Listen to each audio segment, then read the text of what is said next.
నిన్న డీమార్ట్కి వెళ్ళామని చెప్పాను కదా, అక్కడ షాపింగ్ మొత్తం అయిపోయిన తర్వాత బయటకు వచ్చినాక అక్కడ పాప్కార్న్స్ ఏమో తినలే, ఎందుకు నాకు నచ్చదు.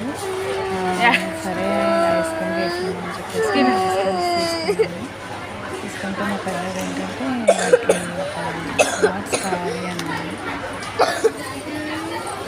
పెన్సిల్స్ పెట్టుకోవడానికి.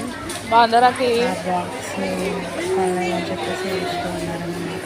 ఎందుకు కొనాలంటే యాక్చువల్లీ వాడు ఆల్రెడీ బాక్సెస్ ఉన్నా కూడా వాడు ఒక బాక్స్ ఉంటుంది, అది పనిచేస్తూ ఉంటాడు, అయినా కూడా ఇంకొకటి కావాలంటాడు.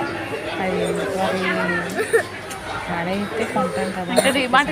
సరేనా, ఇదే లాస్ట్. సరే కొంచెం బిల్ కూడా కొంచెం ఎక్కువైనట్టు అనిపించి ఇంకా సరే అన్నీ తీసుకున్నాం కదా, సరే ఎప్పుడైనా తీసుకున్నాం చెప్పేసి ఆగామన్నమాట. సరే ఇలాగా మా చిన్న బాబుగాడు తింటూ తింటుంటే సరే క్యూట్గా తింటున్నట్టు అనిపించి వీడియో అక్కడ తీసానన్నమాట. తీస్తూ నాకు తెలిసినంత నాకు ఇస్తున్నట్టు పాపించున్నాను.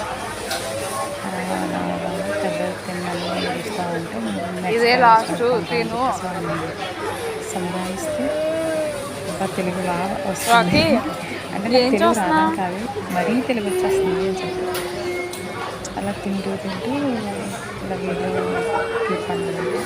ఇదైన తర్వాత బయటకు వచ్చాక పిల్లలకి పానీపూరి తీసుకొని ఇంట్లోకి చార్జ్ తీసుకొని అలా వచ్చేసాను అన్నమాట. ఇంకంతా పర్ఫెక్టే. పిల్లలు కొంచెం మ్యాక్సిమం అన్ని కాకపోతే కొండగా ఎందుకు కొండమని చెప్పేసి కొనలేదని చెప్పి ఏడుస్తూ ఉన్నాడు అన్నమాట. పర్వాలేదు, లాస్ట్కి అడ్జస్ట్ అయ్యాడు, తిన్నాడు.